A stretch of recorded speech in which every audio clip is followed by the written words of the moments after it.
My name is Myra Vance, and I suppose this is a story about inheritance.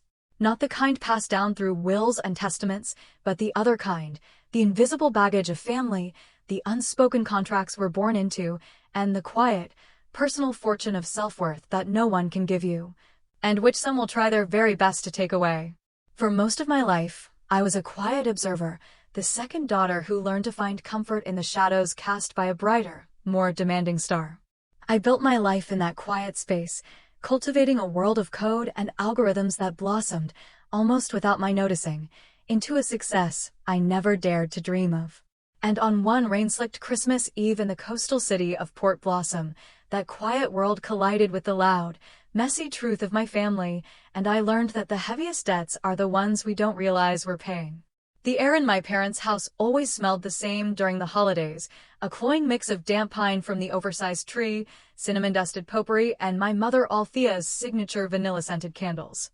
It was a scent meant to signal warmth and comfort, but to me, it was the smell of obligation. This Christmas Eve was no different. The misty Port Blossom rain pattered against the window panes, blurring the lights of the boats in the harbor below. Inside, the house was a tableau of forced festivity.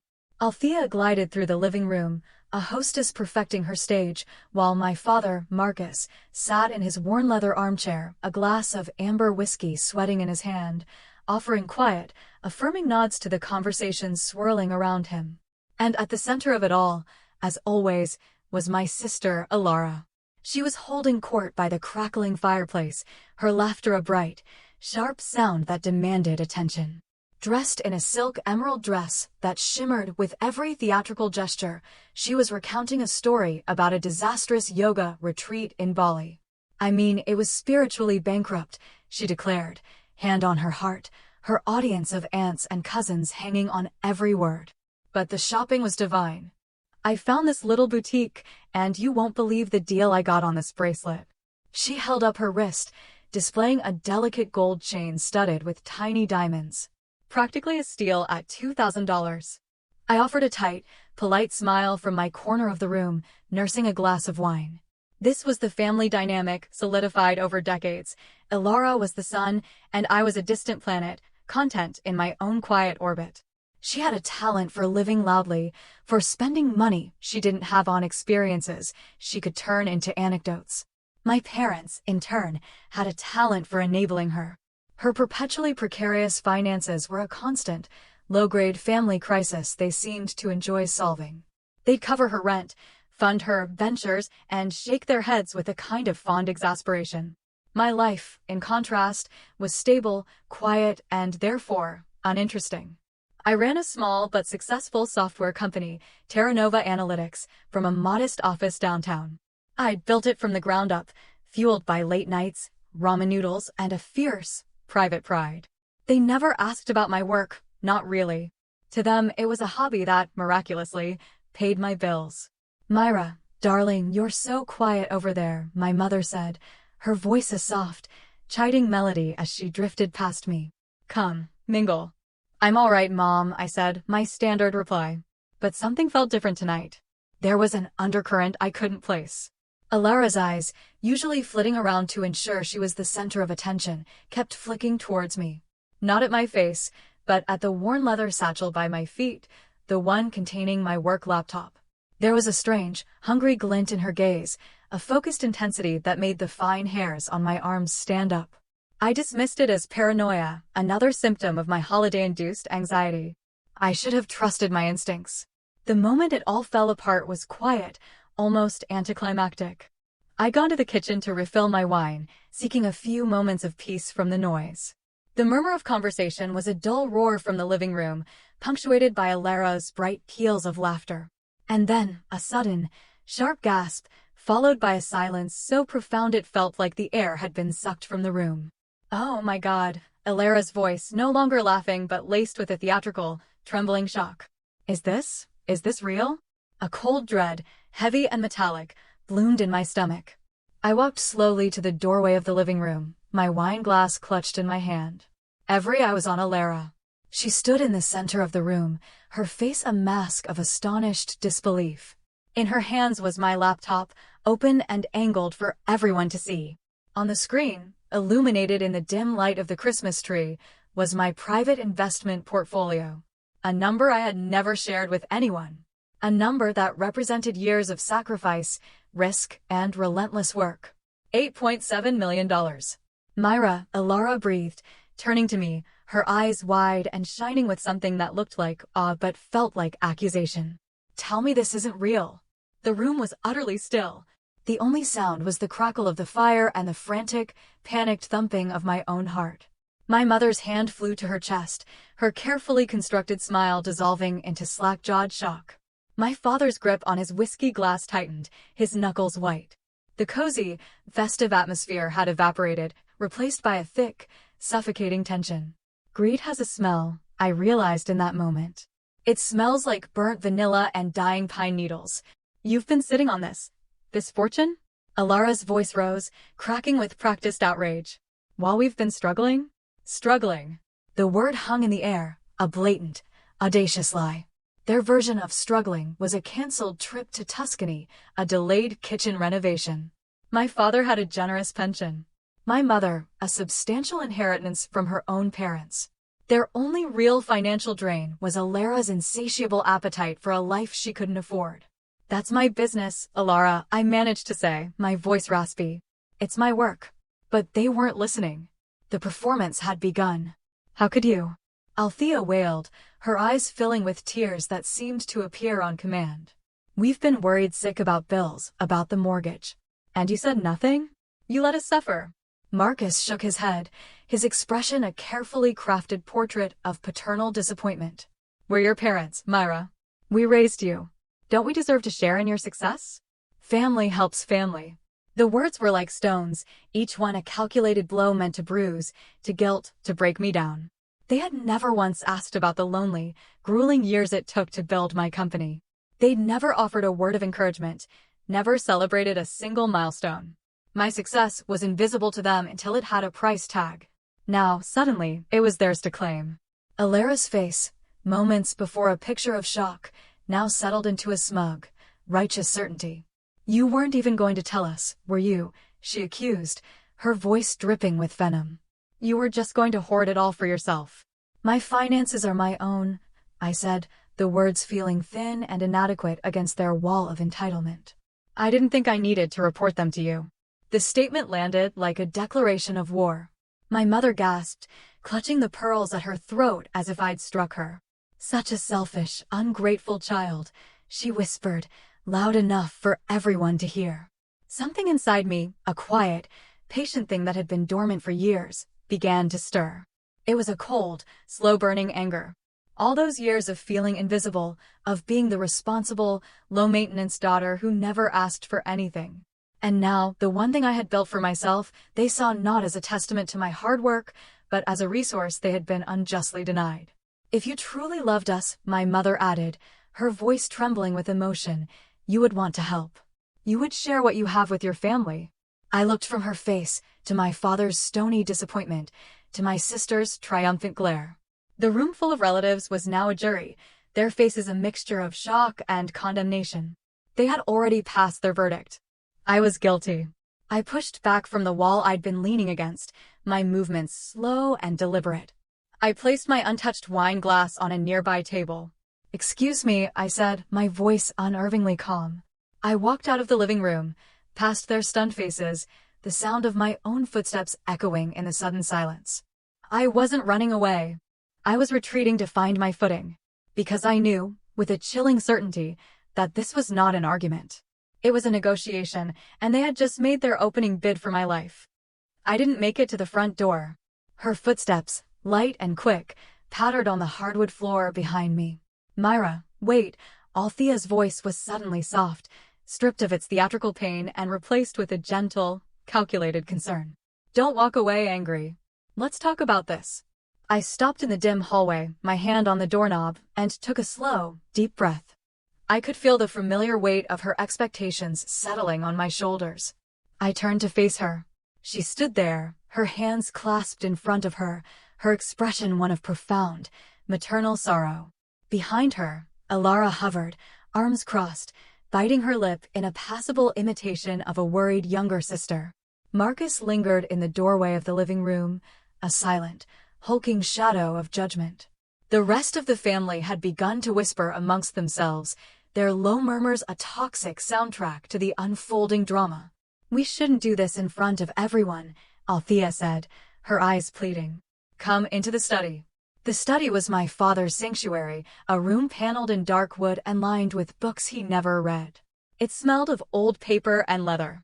As soon as the heavy door clicked shut behind us, the pretense of gentle concern vanished.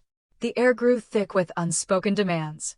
Althea sank onto the leather sofa, sighing as if the weight of my betrayal was a physical burden.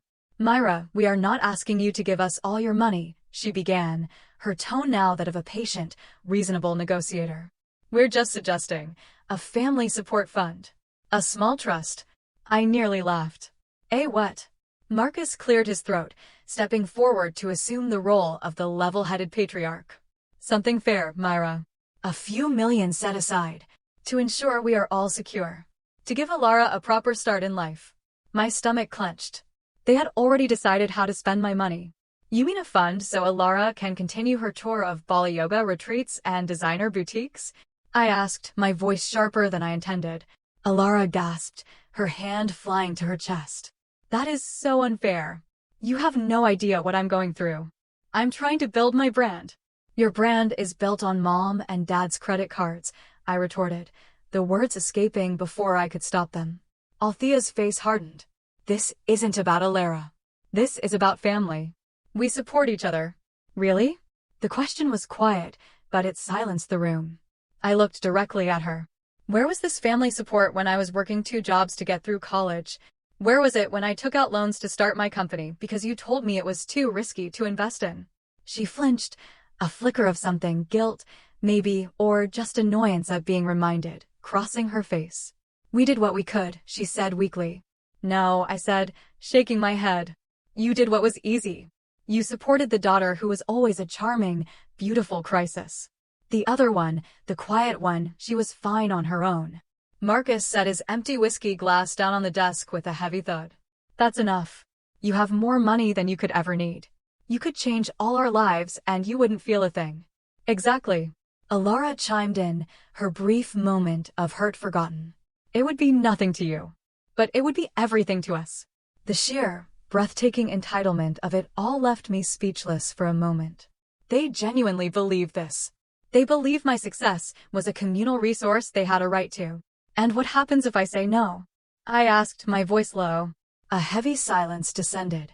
They exchanged glances, a silent, frantic conversation passing between them. It was clear they hadn't truly considered this possibility. They had assumed my guilt, my lifelong habit of acquiescence, would be enough. Finally, Althea spoke, her voice laced with a weary disappointment. "We just don't understand why you would choose to be so alone. Why you would hoard your good fortune when the people who love you are right here." A bitter, humorless laugh escaped my lips. "You haven't seen me in years, Mom. You've looked right past me. The only thing you see now is a bank account." "You're being cruel," she whispered. "No," I said, my voice steadying, finding a new, hard strength. "I'm being honest." For the first time, the tension was a living thing in the room, pressing in on me. But for the first time, I didn't feel the urge to shrink from it. I felt anchored by my own resolve. This was about more than money. It was about respect. It was about whether my life, my work, my choices were my own. I turned towards the door. "My answer is no." "Myra." Althea's voice was a sharp cry of disbelief. I walked out, not waiting for their response. I expected them to follow, to argue, to escalate. But they didn't. They remained in the study, a silent, stunned tribunal, utterly confounded by the one verdict they hadn't prepared for, my own. Later that evening, after the guests had departed, leaving behind a wake of dirty plates and torn wrapping paper, I found myself alone in the kitchen. The house was quiet, but the silence was heavy charged. I was pouring myself another glass of wine, my hand trembling slightly, when Alara appeared in the doorway. Her demeanor had changed completely. The righteous anger was gone, replaced by a soft, vulnerable expression. She leaned against the counter, her arms wrapped around herself. "Look, I'm sorry," she said, her voice small. I raised an eyebrow, waiting. "For what?" Specifically, snooping on my laptop, announcing my private finances to a room full of people, or trying to lay claim to my life's work. She winced. For how it all came out, she clarified. I was just shocked. And jealous, I guess. It's not easy being your sister sometimes. I studied her face, searching for a crack in the performance. Her eyes were glassy, her lip quivered just so. It was a masterful display of contrition. I don't want to fight, Myra, she continued, her voice thick with emotion. You're my big sister. I love you. I just want us to be okay. For a split second, a foolish, hopeful part of me wanted to believe her. The part of me that had always longed for a real sister, a real connection. Then, she pulled out her phone. If you want to prove you're not mad at me, she said, her tone suddenly light, casual, you could just help me out a little. Just to get me on my feet. My stomach plummeted. She turned the screen towards me. It was her banking app, displaying an account with a depressingly low balance. Not a lot, she said with a breezy wave of her hand. Just a small transfer. 50,000? You'd never even miss it. There it was. The mask slipping, the true motive laid bare. The apology was just another tool of manipulation, another angle of attack. I set my wine glass down on the counter with a quiet click. No, Alara. Her face contorted, the soft vulnerability vanishing in an instant, replaced by a familiar, petulant frustration. Oh, come on. After everything you owe me. Oh, you. I repeated, my voice dangerously quiet. For what, exactly? For everything, she snapped, her voice rising. For having to grow up in your shadow. For always being the irresponsible one while you were the smart one. Do you have any idea how hard that was? The audacity of it was so profound, so utterly detached from reality that I couldn't help but laugh. It was a real laugh, full and unburdened, and the sound of it seemed to shock her more than my refusal. Wow, I said, shaking my head. You almost had me. Her jaw clenched, her eyes narrowing into slits of pure venom. You are the most selfish person I have ever met. Good night, Alara, I said, turning my back on her to grab my purse and my coat. I walked out of the kitchen, her indignant sputtering fading behind me. As I pulled the front door shut, the cold, damp port blossom air felt like a baptism. I knew, with every fiber of my being, that this was far from over. This was just the beginning. I drove through the sleeping, rain-slicked streets of Port Blossom, the rhythmic sweep of the windshield wipers doing little to calm the storm inside me. The events of the evening played on a loop in my mind. Alara's manufactured shock, my mother's weaponized tears, my father's silent condemnation. It wasn't just the greed that horrified me, it was the chilling efficiency of it all. They hadn't just reacted, they had mobilized. Their shift from outrage to a calculated negotiation for a family fund was too smooth, too practiced. Back in the sterile quiet of my condo, with its clean lines and panoramic views of the dark, churning harbor, I tried to piece it together. The lingering scent of pine and cinnamon from their house still clung to my coat, a phantom of the betrayal. I sank into an armchair, the city lights a distant, indifferent glitter. I had spent so many years accepting our emotional distance as a natural consequence of growing up, of our different paths. But tonight had stripped that comfortable illusion away. They didn't see me as a daughter or a sister. They saw me as an asset they had failed to liquidate. My mind kept snagging on one detail, their lack of genuine surprise. There was shock at the number, yes, but the underlying plan, the sense of entitlement, felt rehearsed. I poured a glass of water, my hand still unsteady. And then I heard them. Not in the room, but in my memory. The hushed, urgent tones from the study, muffled by the heavy door. A fragment of conversation I'd overheard just before my mother came to fetch me. We have to handle this delicately, Althea's voice, sharp and low. And my father's reply, heavy with frustration. You should have waited, Althea. This is a mess. The timing is not ideal, she'd conceded. But the groundwork is laid. The lawyer is ready to file. The lawyer is ready to file. A cold dread, far deeper than before, washed over me. File what? I stood up, my mind racing. I walked through my quiet apartment, past the art I'd carefully chosen, the books I loved, the life I had built for myself, piece by piece. A sudden, terrible suspicion took root. I went back to my parents' house. It was after midnight, and I let myself in with the key I still carried, a relic of a time when the house felt like home. The place was dark and silent, smelling of stale wine and leftover feast. I moved like a ghost through the familiar rooms, my heart pounding a frantic rhythm against my ribs. I made my way to the study. The door was closed. I turned the knob, wincing at the soft click, and slipped inside. I switched on the small desk lamp, its golden glow illuminating a scene of calculated order. My father's desk was usually a chaotic landscape of bills and old magazines. Tonight, it was tidy. Too tidy. And sitting squarely in the center was a handsome, leather-bound portfolio.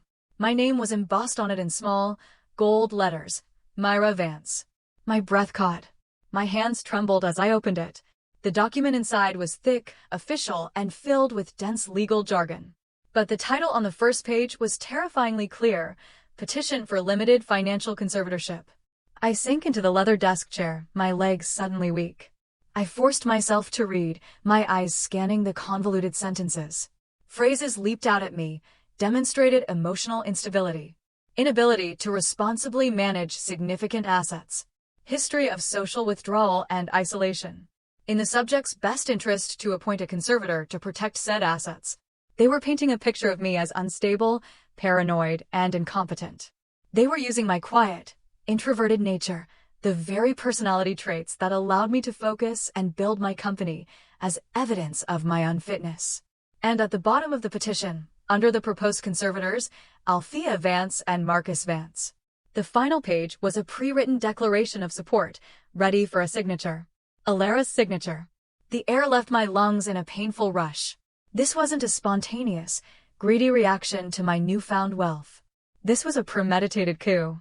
They had been planning this for weeks, maybe months, consulting with a lawyer, building a case to have me legally declared mentally unfit to control my own life. Alara's discovery of my finances hadn't initiated their plan, it had just forced them to accelerate it. A floorboard creaked in the hallway. I looked up, my heart seizing. Marcus stood in the doorway, silhouetted against the dim light, a half-empty glass in his hand. His eyes flickered from my face to the papers in my hand, and in that split second, I saw the guilt, the confirmation, the quiet horror of being caught. I held up the petition. My voice, when I spoke, was a ragged whisper. "What is this?" He didn't answer immediately. He just sighed, a long, weary sound, and rubbed his face with his free hand as if I were the source of his exhaustion. "It's for your own good, Myra," he said, finally stepping into the room. "You don't have the experience to handle this kind of money. It can ruin people." "It seems to have already ruined you," I said, my voice gaining a brittle strength. He closed the door behind him, plunging the room into an intimate, suffocating darkness, broken only by the small lamp. "We're trying to protect you. From yourself. From opportunists." "The only opportunists I see are standing in this room," I shot back. A soft click of the latch announced my mother's arrival. Althea stood beside him, her face a serene, unreadable mask. She didn't look guilty. She looked determined. "You weren't meant to see that," she said, her tone devoid of any real apology. "Not yet." I stared at her, at the woman who had raised me, searching for any flicker of remorse, of love, of anything other than this cold, avaricious resolve. There was nothing. "How could you?" I whispered. "How long?" "This isn't an attack, Myra," she said, her voice infuriatingly calm. "It's a safety net. We are your family. It is our duty to look after you." "My duty?" Alara's voice, sharp and mocking, drifted from the hallway. She was leaning against the doorframe, a smug smirk on her face. "Honestly, Myra, you're so dramatic. It's not like we were going to lock you up and throw away the key. We were just going to manage things for you. It's what's best for everyone." The three of them stood there, a united front of familial treachery, looking at me as if I were a hysterical child who couldn't see the simple, benevolent logic of their plan. The betrayal was so absolute, so profound. It transcended anger and settled into a strange, icy clarity. There was nothing left to say. No argument to be won. The family I thought I had, the love I thought was unconditional, was a fiction. I stood up, placing the portfolio back on the desk with deliberate care. I walked past Marcus, past Althea, past Alara. I didn't run. I walked. "Oh, for God's sake, Alara scoffed behind me. Don't just storm out. I paused at the front door, my back to them. I didn't turn around. This isn't a storm, I said to the empty hallway. It's a drought. And it starts now. I walked out into the cold, cleansing rain, leaving them to the wreckage of the family they had just destroyed. They hadn't just tried to take my money. They had tried to take my mind, my autonomy, my very self. And in doing so, they had given me the one thing I never knew I needed, a reason to finally, unequivocally, walk away. The days that followed were a blur of muted shock and cold, simmering rage. I moved through my life as if wrapped in gauze, the world muffled and distant. Sleep offered no escape. My dreams were haunted by the clinical, cruel language of the conservatorship petition. Emotional instability, social withdrawal, inability to manage assets. They had taken my quiet nature and twisted it into a pathology. Then, the public assault began. It was my friend and business partner, Lena, who called me. Her voice was tight with an urgency that cut through my stupor. Myra, you need to look at Alara's Instagram. Right now. My fingers felt numb as I navigated to Alara's profile. Her latest post was a photo of herself, artfully composed to look candid and vulnerable. Her eyes were red-rimmed, a single, perfect tear tracing a path down her cheek. The caption was a masterpiece of manipulative prose. I've always believed in the power of family, but sometimes love isn't enough. My heart is shattered. My sister, someone I've looked up to my whole life, has found immense success, and we are so proud. But we never imagined that success would build a wall between us. We never asked for a dime, only for her to remember where she came from. Money changes people, but I am praying it hasn't changed her heart for good. Please send positive energy our way. The post had exploded. Thousands of likes. Hundreds of comments flooded in, a tidal wave of outrage, directed at the anonymous, monstrous sister. Your sister's a snake. Wow.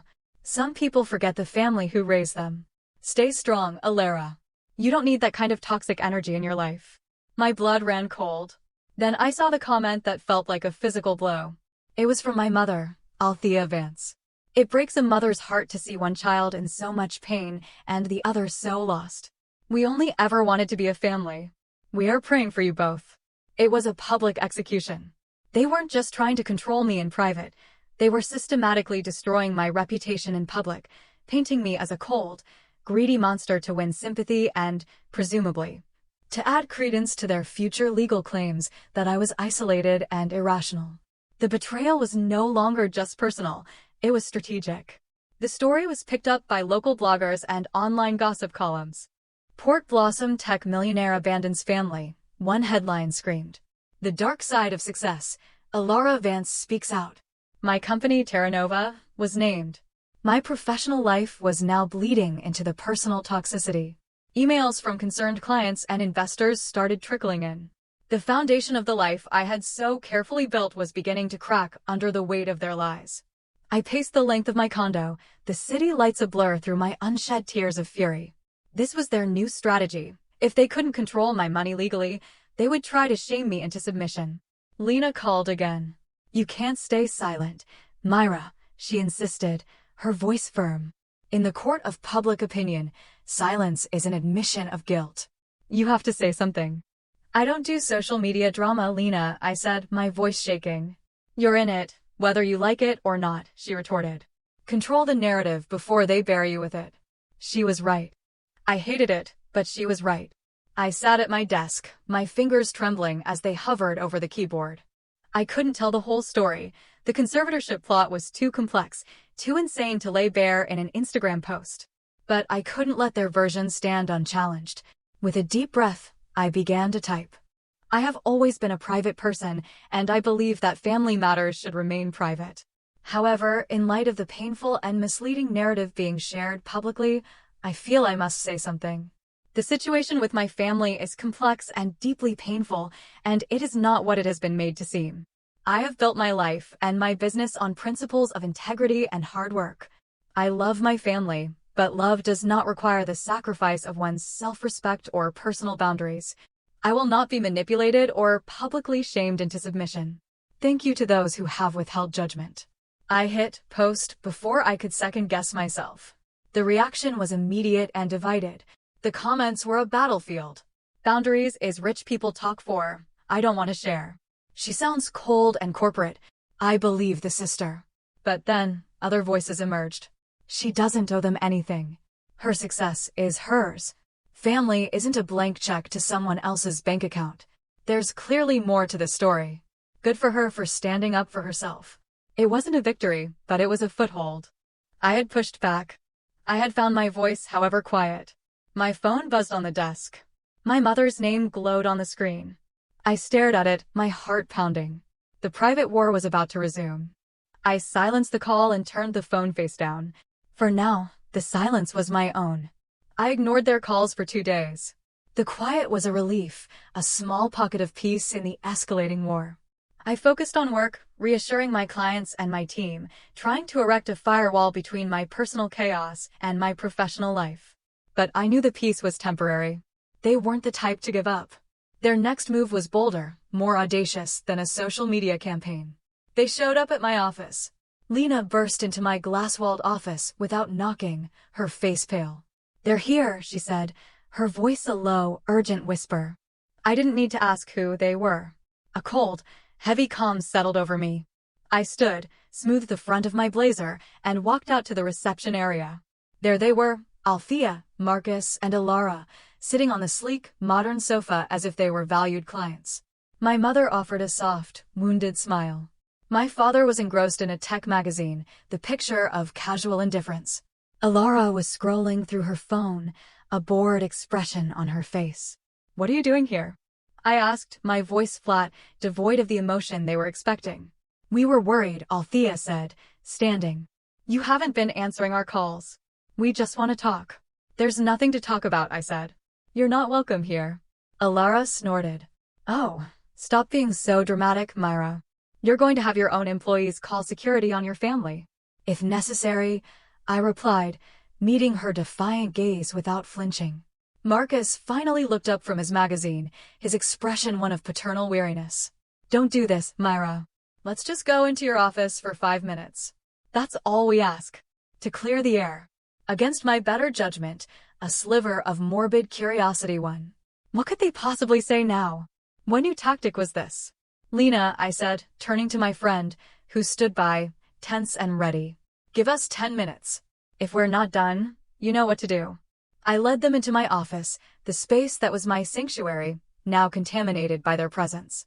Alara immediately flopped into one of the plush client chairs, examining her nails. Althea surveyed the room, her eyes cataloging the expensive art on the walls, the view of the harbor, the tangible evidence of the success she felt entitled to.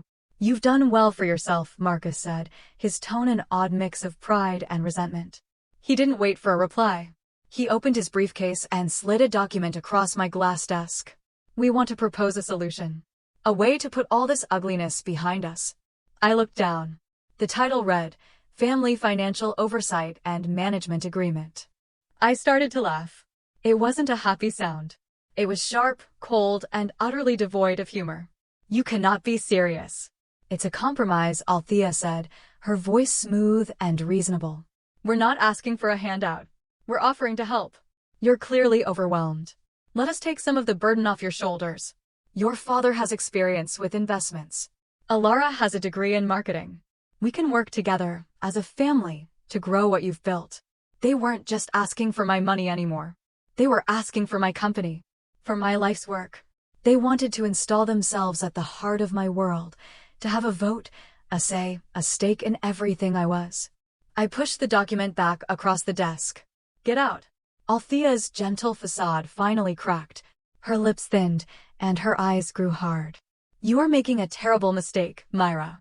You think you're strong, but you're alone. And you're vulnerable. If you're not with us, you're against us," Alara added, standing up with a dramatic sigh. "And you really don't want to be against us." It was a threat, plain and simple. I stood as well, my hands flat on my desk. "The 10 minutes are up. Leave. Now." They filed out of my office, their heads held high, a unified front of righteous indignation. But as my mother passed me, she leaned in close, her voice a venomous whisper. "We gave you a chance to do this the easy way." I watched them go, a profound and chilling realization settling in. This was an escalation. The public shaming, the office ambush, these were just warning shots. The real battle was yet to come. And I knew, with a certainty that terrified and emboldened me, that they would stop at nothing. The easy way my mother had spoken of was a threat that hung in the air for a week. I half expected to be served with the conservatorship papers at any moment. I contacted a lawyer, a sharp, no-nonsense man named Julian Croft, who specialized in corporate litigation and messy family disputes. I laid out the whole sordid story: the Christmas Eve ambush, the stolen documents, the social media campaign, the office confrontation. He listened without expression, his steepled fingers resting on his chin. "They're building a narrative," he said when I finished, "painting you as volatile and isolated to support their petition. The public campaign is phase 1. He advised me to document everything, to lock down my finances and change all my passwords. I did. But I had underestimated Alara's resourcefulness and her utter lack of a moral compass. The discovery came on a gray Tuesday morning. I was trying to reconcile my business accounts when I saw it. A wire transfer. $50,000. Gone. It had been moved to a newly opened online bank account under my own name. An account I had not opened. My breath hitched. My vision tunneled. She had my social security number, my mother's maiden name, all the intimate details needed to impersonate me. She hadn't just asked for money. When I'd refused, she had simply taken it. This wasn't a family squabble anymore. This was a felony. I was on the phone with Julian, my voice shaking with a rage so pure it felt like ice in my veins, when my office assistant buzzed me. "Mr. Larkin from Port Blossom National Bank on line 2 for you, Ms. Vance. He says it's urgent." A new wave of dread washed over me. I took the call. "This is Myra Vance." "Ms. Vance, James Larkin here."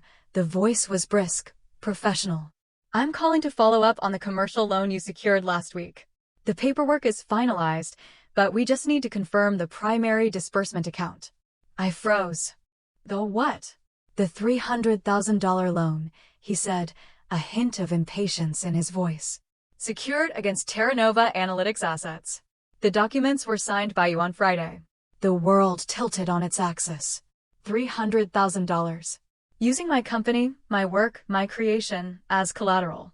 My signature forged. "I never took out a loan," I whispered, the words catching in my throat. There was a pause on the other end of the line. "Ms. Vance," Mr. Larkin said, his tone shifting from professional to cautious, "we have legally executed documents here. If there is some kind of internal dispute, I strongly suggest you resolve it. A default on a loan of this size would have significant consequences for your company's credit and standing. Email me every single page of that loan application," I said, my voice now dangerously calm. "Immediately." I hung up and stared at the wall, my mind struggling to comprehend the sheer, breathtaking audacity of it. Alara hadn't just stolen from me. She had gambled with my entire future, leveraging the company I had poured my soul into, betting that I wouldn't dare expose my own sister for felony bank fraud.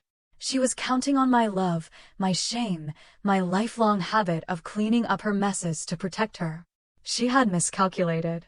The rage that had been simmering for weeks finally crystallized into a singular, cold purpose. They thought I was weak. They thought I was a victim. They had mistaken my quietness for cowardice. They were about to learn the difference. I called Julian back. "They committed bank fraud." There was a moment of silence on his end. "Myra," he said, his voice serious, "this is the point of no return. Once you file a police report, once you involve the federal authorities, this is no longer a family matter. You will send your sister to prison." I thought of Alara's smug smile, my mother's manipulative tears, my father's complicit silence. I thought of them plotting to steal my mind and my freedom in the name of family. "I am aware," I said, my voice steady. "They left me no choice. They have to be stopped." "All right," Julian said. "Then let's go to war." The final confrontation happened not in a lawyer's office or a courtroom, but right back where it all began, in the living room of my parents' house. I didn't call ahead. I didn't wait to be invited. I walked in the front door, the fraudulent loan documents clutched in my hand like a weapon. They were all there, a perfect domestic trio. Althea was arranging flowers, Marcus was reading the paper, and Alara was on the sofa, laughing at something on her phone. She looked up as I entered, her smile faltering when she saw the look on my face. I didn't speak. I simply walked to the coffee table and threw the stack of papers down in front of her. They scattered across the polished wood. $300,000, Alara, I said, my voice low and shaking with controlled fury. Bank fraud. Alara's face went white. She stared at the papers, her mouth opening and closing like a fish. I don't know what you're talking about. Don't, I snapped, the single word sharp as a whip crack. Don't you dare lie to me. You forged my name. You used my company. You stole from me. Althea rushed forward, her hands fluttering. Myra, your voice. Calm down. I'm sure there's a simple explanation. Oh, I'm sure there is, I said, turning my gaze on my mother. The explanation is that you raised a criminal. And you enabled her every step of the way. I was going to pay it back. Alara finally cried, her voice rising to a hysterical pitch. It was just a loan. To help me start my business. You have so much you wouldn't even have noticed. I noticed. The roar that came out of me was primal, a sound of pure, undiluted rage that seemed to shake the very foundations of the room. It was the sound of a lifetime of suppressed anger, of being overlooked, of being undervalued, finally breaking free. They all flinched, staring at me as if they'd never truly seen me before. You didn't just take money, I said, my voice dropping back to a lethal calm, my whole body trembling. You risked everything I have ever worked for. My company, my employees' livelihoods, my entire future. For what? So you could continue to play the part of a successful influencer. Tears were streaming down Alara's face now, but they were tears of fear, not remorse. You wouldn't, she whispered, her eyes wide with panic. You wouldn't turn me in. I'm your sister. Althea stepped between us, her hands outstretched in a pleading gesture. She's right, Myra. Think about what you're doing. This will destroy her. It will destroy this family. This family is already destroyed, I said, looking past her to my father, who sat frozen in his chair, a silent, useless monument to his own cowardice. You destroyed it. You destroyed it when you decided my life's work was your retirement plan. You destroyed it when you plotted to have me declared incompetent. And you destroyed it when you sat back and watched her commit a federal crime. I took a deep breath, the icy calm returning, washing away the last of the heat. I looked directly at Alara, at her crumbling, terrified face. You have 1 hour, I said, my voice void of all emotion. 1 hour to find yourself a criminal defense attorney. Because I am on my way to the police station right now to file a report. And then I'm going to the bank. And then I'm going to the press. I'm going to tell them the whole story. Every last, sordid detail. Myra, please. Althea sobbed, grabbing my arm. Don't do this to us. Forgive her. Family forgives. I gently removed her hand from my arm. I looked at her, at the woman whose love had been a transaction my entire life. Forgiveness is earned, I said quietly. And you have a staggering debt. I turned and walked out the door, and this time, no one followed. The only sound was the beginning of Alara's raw, terrified wails. I didn't look back. The war was over. And in the smoking ruins of my family, I was, for the first time, finally free. In the end, Alara didn't go to prison. Faced with incontrovertible evidence of fraud, she took a plea deal. Restitution, a long period of probation, and a felony conviction that would follow her for the rest of her life. Her influencer brand evaporated overnight. The bank seized the luxury car she'd bought with the first installment of the fraudulent loan. The life she had built on a foundation of lies and entitlement had crumbled to dust. I didn't feel triumph, or joy, or even vengeance. I just felt quiet. It was the quiet of a storm that had finally passed, leaving behind a clean, clear sky. The months that followed were a period of reclamation. I reclaimed my company's reputation, my financial security, and most importantly, my peace of mind. The silence from my family was absolute. There were no more calls, no more ambushes, no more drama. The silence was a gift. One afternoon, sitting in my sun-drenched office overlooking the Port Blossom Harbor, Lena came in with 2 cups of herbal tea. She set one on my desk and leaned against the frame of the window, a small, knowing smile on her face. So, she said gently, how does it feel? I considered the question, watching a ferry glide across the sparkling water. It feels, I said, like I can finally breathe. She nodded. About damn time. Life settled into a new rhythm, one defined not by familial obligation and simmering resentment, but by my own choices. I poured my energy back into Terra Nova, and it thrived. I reconnected with old friends. I started hiking the misty trails in the forests outside the city, finding a solace in the scent of damp earth and pine that was a world away from the suffocating potpourri of my parents' house. Then, one rainy afternoon, nearly a year after that fateful Christmas Eve, a text message appeared on my phone from an unknown number. Myra, it's Alara. Can we please talk? Just once. My first instinct was to delete it, to ignore it, to protect the fragile peace I had fought so hard to win. But a different, calmer part of me was curious. I agreed to meet her at a small, neutral coffee shop downtown. The woman who sat across from me was almost a stranger. The designer clothes and perfect makeup were gone. She wore a simple sweater and jeans. Her hair was pulled back, and there were tired shadows under her eyes. She looked her age for the first time. She looked human. She twisted a paper napkin in her hands, her gaze fixed on the table.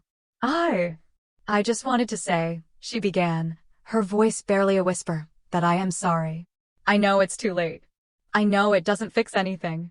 But I was a black hole of need. I thought the world, and you, owed me something. I was wrong. I listened, saying nothing. There were no theatrics now, no performance. Just the quiet, broken confession of a woman who had lost everything because she never learned the value of anything. I don't know how to fix this, she said, finally looking up at me, her eyes wet with what looked like genuine regret. Us. There was a time when those words, that plea, would have fractured my resolve. A lifetime of conditioning as the forgiving, responsible older sister would have kicked in. But I was no longer that person. I had been forged into someone new in the fire of their betrayal. I reached across the table, but not to take her hand. I gently pushed her untouched cup of coffee closer to her. Some things aren't meant to be fixed, Alara, I said, my voice soft but firm. They're meant to be left behind so that new things can grow. A single tear slipped down her cheek. I have no one, she whispered.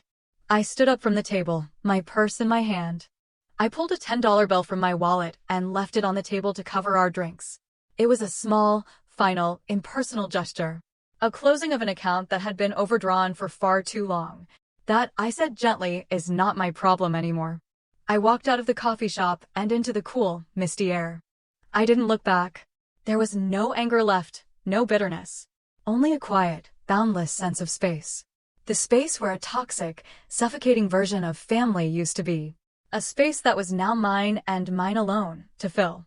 As I sit here now, in the quiet of my own home, I understand that my story is not just about money or betrayal.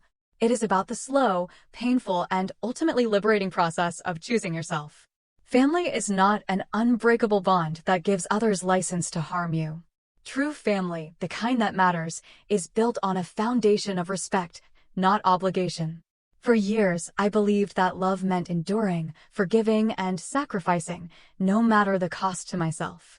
I learned, in the harshest way possible, that you cannot set yourself on fire to keep others warm. Your peace is your own. Your success is your own. Your life is your own. And letting go of those who cannot honor that is not an act of cruelty, but the ultimate act of self-love. It's a quiet inheritance, this peace. And a state of one. And its value is immeasurable.